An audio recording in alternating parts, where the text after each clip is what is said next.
প্রিয় দশম শ্রেণীর শিক্ষার্থী বন্ধুরা, তোমাদের জন্য অঙ্কের উপপাদ্য, সম্পাদ্য ও প্রয়োগ সাজেশনটি নিয়ে চলে এসেছি। কেবলমাত্র তোমরা যদি এই প্রশ্নগুলো অভ্যাস করে নিয়ে যাও তো তোমরা দেখবে এখান থেকে 13 নম্বর হুবহু কমন পেয়ে যাবে। এর বাইরে থেকে তোমাদের একটিও প্রশ্ন অভ্যাস করতে হবে না, এতটা কিন্তু বলতে পারি।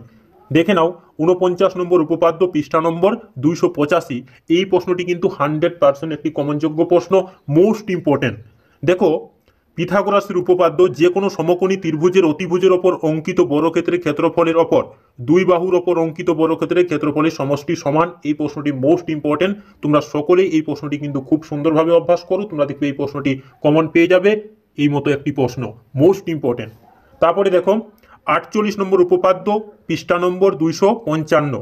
দেখো দুই দাগে, যে কোনো সমকোণী ত্রিভুজের সমকোণিক বিন্দু থেকে অতিভুজের ওপর লম্ব অঙ্কন করলে ওই লম্বের অভয় পার্শ্বটি ত্রিভুজদ্বয় সদৃশ্য এবং ওই ত্রিভুজগুলির প্রত্যেকে মূল ত্রিভুজের সঙ্গে সদৃশ্য। এই প্রশ্নটিও মোস্ট ইম্পর্টেন্ট। তারপরে দেখো 34 নম্বর উপপাদ্য, পৃষ্ঠা নম্বর 123। এই প্রশ্নটি কিন্তু 100% কমনযোগ্য প্রশ্ন, মোস্ট ইম্পর্টেন্ট। দেখো, কোন বৃত্তের একটি বৃত্তচাপের দ্বারা গঠিত সম্মুখ কেন্দ্রস্থ কোণ ওই চাপের দ্বারা গঠিত যে কোনো বৃত্তস্থ কোণের দ্বিগুণ। এই প্রশ্নটি কিন্তু মোস্ট ইম্পর্টেন্ট। তারপরে দেখো 33 নম্বর উপপাদ্য, পৃষ্ঠা নম্বর 60। দেখো, প্রমাণ করি যে ব্যাস নয় এরূপ একটি জ্যাক কে যদি বৃত্তের কেন্দ্রবিন্দুগামী কোনো সরলরেখা সমখণ্ডিত করে তাহলে ওই সরলরেখা ওই জ্যাকের ওপর লম্ব হবে। মোস্ট ইম্পর্টেন্ট, এই প্রশ্নটি খুব গুরুত্বপূর্ণ প্রশ্ন। তারপরে দেখো 42 নম্বর উপপাদ্য, পৃষ্ঠা নম্বর 215। দেখো, যদি দুটি বৃত্ত পরস্পরকে স্পর্শ করে তাহলে স্পর্শ বিন্দু কেন্দ্র দুটির সংযোজক সরলরেখাংশের ওপর অবস্থিত হবে। এই প্রশ্নটিও মোস্ট ইম্পর্টেন্ট। দেখো পৃষ্ঠা নম্বর 215, এই প্রশ্নটি তোমরা খুব সুন্দরভাবে অভ্যাস করবে। তারপরে দেখো উপপাদ্য 40, পৃষ্ঠা নম্বর 208। দেখো, বৃত্তের কোনো বিন্দুতে স্পর্শ ও স্পর্শ বিন্দুগামী ব্যাসার্ধ পরস্পর লম্বভাবে অবস্থিত হবে। এই যে 6টি প্রশ্ন বললাম, এই 6টি প্রশ্ন কিন্তু মোস্ট ইম্পর্টেন্ট। এবং তারপরে দেখো আরেকটি প্রশ্ন রয়েছে, প্রমাণ করো যে একই বৃত্তাংশের সকল কোণই সমান। তবে যদি বলি মাত্র 2টি প্রশ্ন, তাহলে দেখে নাও তোমাদের 2টি প্রশ্ন।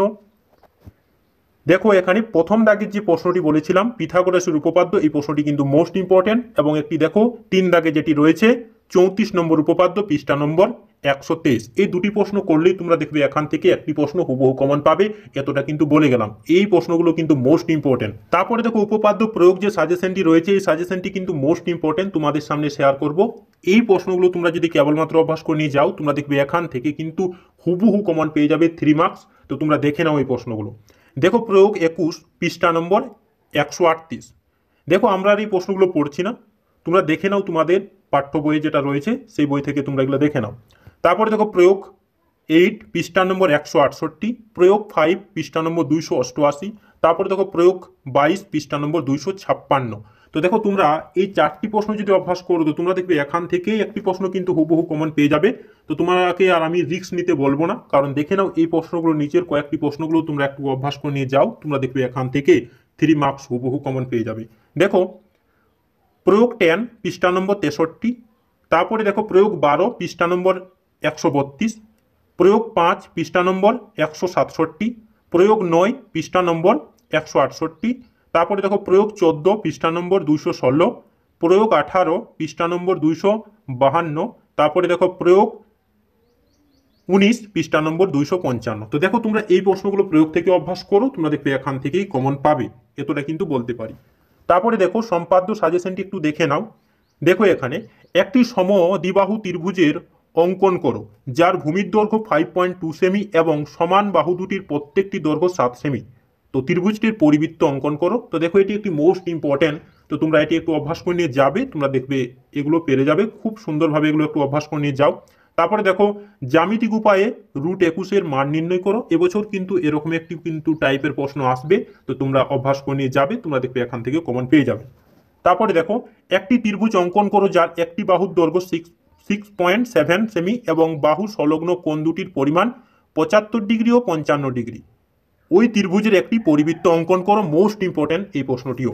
তারপরে দেখো আরেকটি প্রশ্ন লাস্টে রেখেছি, এই প্রশ্নটিও তোমরা একটু অভ্যাস করে নিয়ে যাবে, দেখে নাও।